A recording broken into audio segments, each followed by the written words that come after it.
Hello students. अब हम लोग स्टडी करेंगे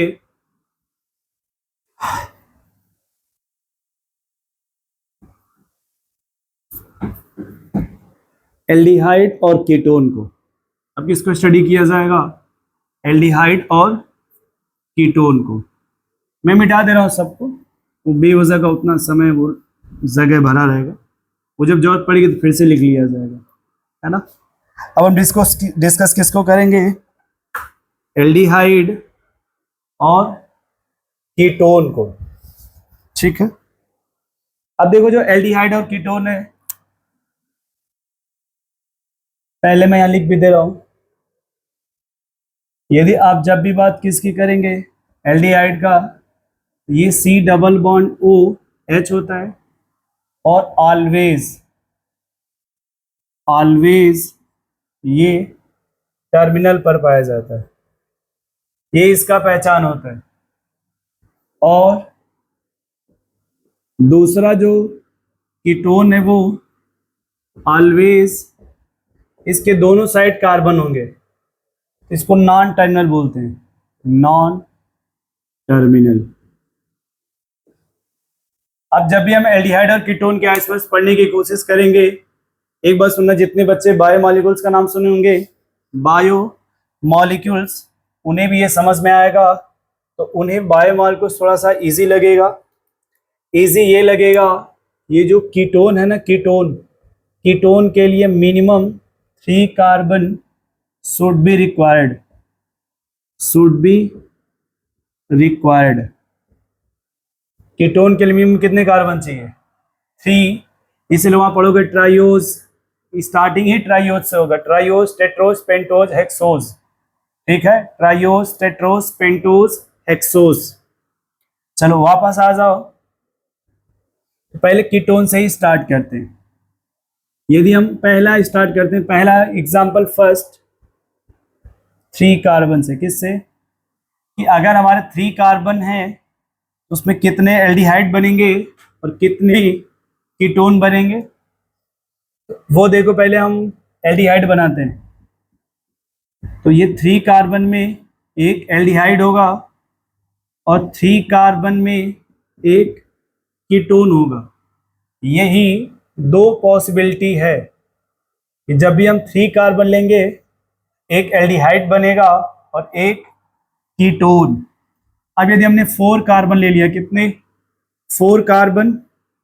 देखो, जब 4 कार्बन लेंगे तो पहले उसका ऐसे चेन बनाएंगे, 1 और 2, ये 2 पॉसिबिलिटी है। एल्डिहाइड हमेशा किनारे पाया जाता है, एक एल्डिहाइड यहाँ बनेगा और एक एल्डिहाइड यहाँ पे। जब भी आप 4 कार्बन लोगे, उसमें 2 एल्डिहाइड बनेंगे और सिर्फ एक कीटोन बनेगा, सिर्फ एक कीटोन बनेगा। इतना सुन रहे हो?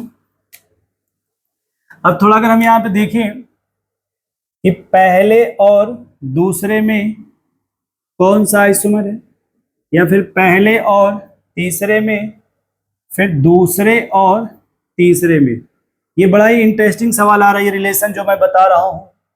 देखो, पहले में एल्डिहाइड है, दूसरे में भी एल्डिहाइड है, बट पहले में जो एल्डिहाइड है वो 4 कार्बन की पेरेंट चेन है और दूसरे में 3 कार्बन का है, इसलिए वो बन जाएगा चेन आइसोमर्स। अब पहले और तीसरे को मिलाओ तो देखो, ये एल्डिहाइड है और ये कीटोन है, ये हो जाएगा फंक्शनल आइसोमर। दूसरे और तीसरे को मिला लो, ये एल्डिहाइड है और ये कीटोन है, ये बन जाएगा तुम्हारा फंक्शनल आइसोमर, ठीक है। ये मैटर रहा 4 कार्बन तक। अब आगे सब बढ़ेंगे, आएगा 5 कार्बन। तो पहले हम 5 कार्बन में एल्डिहाइड बनाएंगे, क्या बनाएंगे? एल्डिहाइड। कि 5 कार्बन में कितने एल्डिहाइड बनेंगे? पहले 5 कार्बन में 3 चेन बनती है, मैं नंबरिंग कर रहा ए बी सी। अब देखो, जब एल्डिहाइड बनाएंगे 5 कार्बन में, तो याद रखना इसमें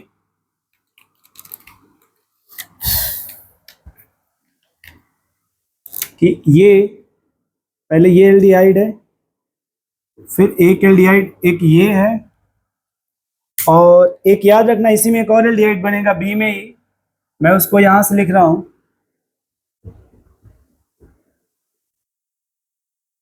ठीक है, एक जो एल्डिहाइड बनेगा हमारा वो इस किनारे से भी बनेगा, ठीक है, और एक एल्डिहाइड हमारा यहां बनेगा। यदि हमने 5 कार्बन लिया है तो मैं उसको यहां लिख दे रहा हूं कि उस 5 कार्बन में 4 एल्डिहाइड बनेंगे और कीटोन बनाने जा रहे हैं।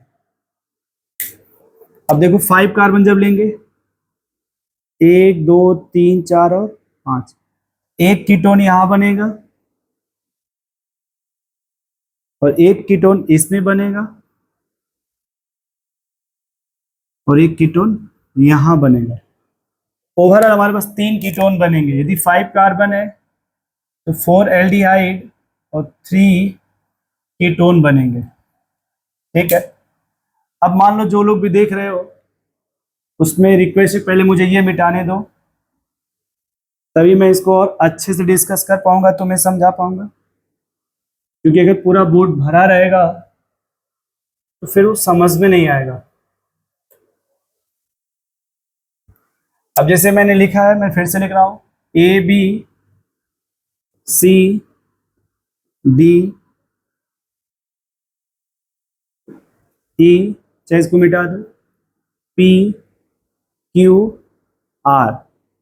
अब ऐसे कहा जाए कि बताओ ए और बी में कौन सा आइसोमर है, फिर ए और सी, फिर ए और डी, फिर ए और ई, फिर ए और एफ, सॉरी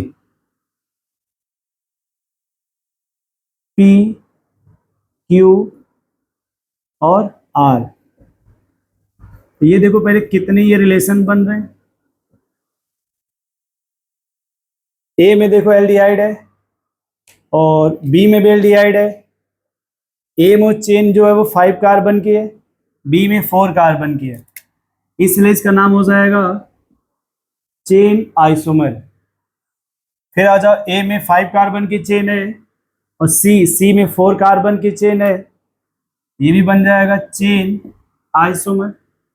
अब ए और डी में देखो, ये 5 कार्बन की चेन है, ये 4 कार्बन की चेन, 3 कार्बन की चेन है, इसलिए बन जाएगा चेन आइसोमर। अब ए के साथ पी को मिलाओ, ए में एल्डिहाइड है, पी में कीटोन है, क्यू में कीटोन है और आर में भी कीटोन है।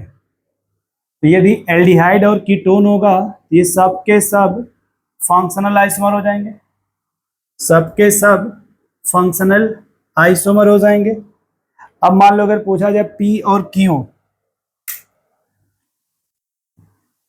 चलो अब इधर रहने देते हैं ना, इतना नोट कर लो आप। तो ये हो गया एल्डिहाइड और कीटोन का, एल्डिहाइड और कीटोन का